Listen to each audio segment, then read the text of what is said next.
distorted. It's not reflecting accurately. See, when we cleanse the mirror of the mind, that means, or we cleanse the heart, that means we cleanse the desires which are not for the satisfaction of Krishna. And of course, the only other desires there are satisfaction for ourselves. See? Satisfaction for ourselves, this means abhakta, not bhakti. See? So bhakti means when we cultivate only those desires for the satisfaction of Krishna. And then Krishna automatically, it's a funny thing how this works.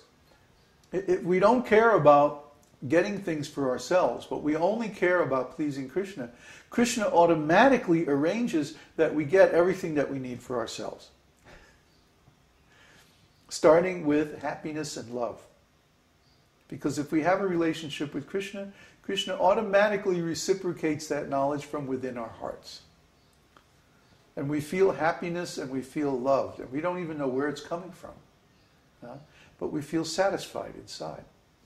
And then we find that automatically money comes, automatically good things come to us in so many different ways.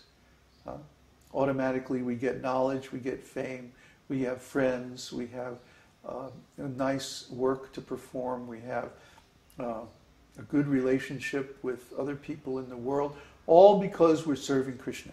All those things that are normally considered desirable in life. As long as we don't care about them, as long as we only care for the happiness of Krishna, they all come automatically or very easily. Why? Because Krishna is the source of all those things. And when Krishna is satisfied, then everything comes. But it's still, for example, what I'm doing right now, programming. Is that still karma?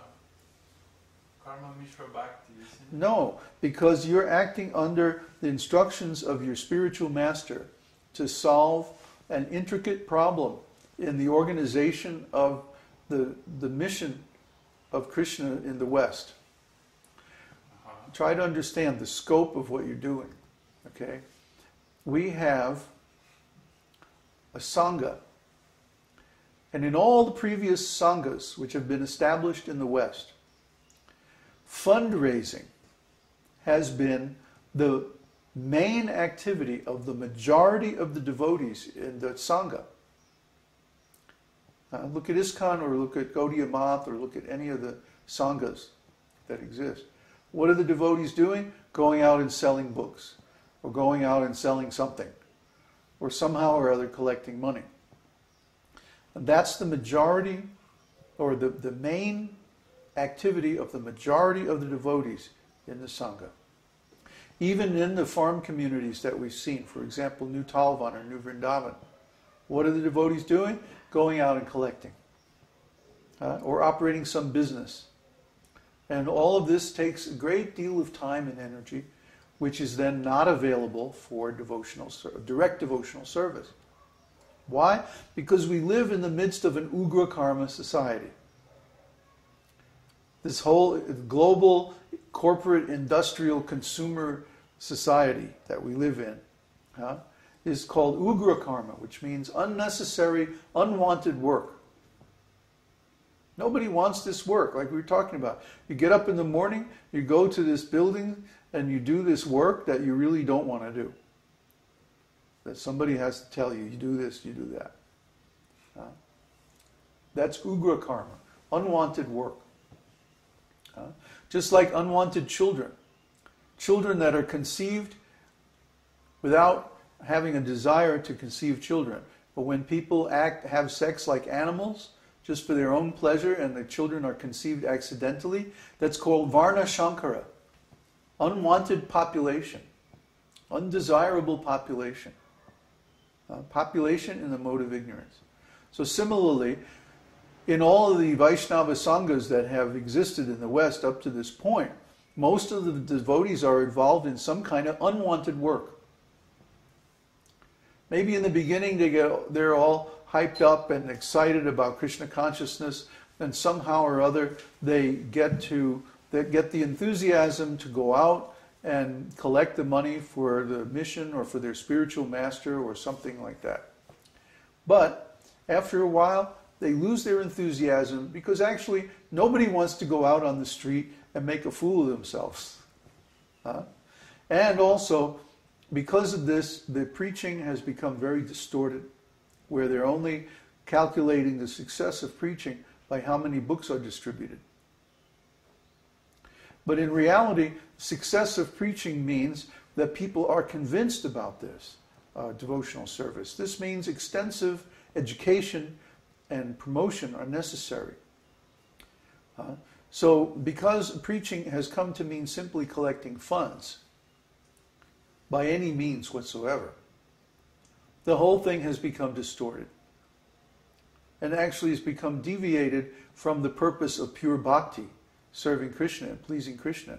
It's become deviated now to serving the leaders and keeping the leaders, with their frequent flyer card updated so that they can travel around and collect more donations. And it becomes like a self-serving thing. It becomes a religion. Instead of serving Krishna, they're serving themselves. So the whole thing becomes distorted by that. If we can solve this problem of fundraising, raising the initial capital needed to establish the self-sufficient farm communities, if we can solve this problem without ugra karma, see, this will be a tremendous breakthrough in the history of Vaishnava communities in the West. Nobody has been able to solve this problem. And as a result, the majority of the energy of the devotees has been directed towards ugra karma, unwanted work. That's why the devotees burn out. The average lifetime of a devotee in ISKCON or any of these societies in the West is like 2 or 3 years. After 2 or 3 years, they burn out and go away. Why? They don't want to do this collection. They don't want to do this books distribution. But the societies in the West have developed the attitude of, well, if you don't want to go out and collect, you're in Maya. And if you're in Maya, then we don't want you around. You have to leave. So the people who don't want to collect, they get neglected, they get abused, they are demonized, and ultimately they go. They go. Why? They have to do ugra karma. They have to do unwanted work. They have to do something they would rather not do. For a long period of time. A long period of time. It's not hard to do something you don't want to do for a short time. 3 months or 6 months or something like that. You can tolerate that. But if you have to do it for a long time, eventually you get burned out. And we don't want to burn people out. We want people to be full of pleasure. We want them to be satisfied. That's Krishna. Krishna means the reservoir of pleasure. So if we're in touch with the reservoir of pleasure, we should also be full of pleasure. Isn't it? We should be happy. So let me finish. So if one person can do 3 months or 6 months of hard work and then come up with a method of fundraising that's more or less automatic, in other words, just a computer program that runs and spits out money. That's very cool. That is a huge breakthrough. And it will completely change the structure of all Vaishnava communities subsequently based on that same approach. You see? Because, why? It means you get up in the morning, you turn on the computer, start the bot, and then you chant. What did we say? Chanting, trading, and feasting. So, what's the next question? It's still considered karma, isn't it? Maybe it's just temporary. Yes, it's karma. But if 10% if 10% of the energy of the community can be expended on fundraising instead of 70 or 80% of the energy, you see the huge difference? Yeah, I'm not just want to make it clear. Yes, this it's is karma, still karma mishra bhakti. Okay. Still karma mishra bhakti. But It's required. it's required because we live in the middle of an ugra karma demoniac society. We couldn't engage in Uttama-bhakti with ugra karma around. That's right. We need some interface with the surrounding society. Otherwise, we wind up being bums living under a tree, homeless. You see? And then who's going to listen to us? Who's going to accept this philosophy? How are we going to grow? Nobody wants to grow. Nobody will want to join a community of homeless bums. Okay?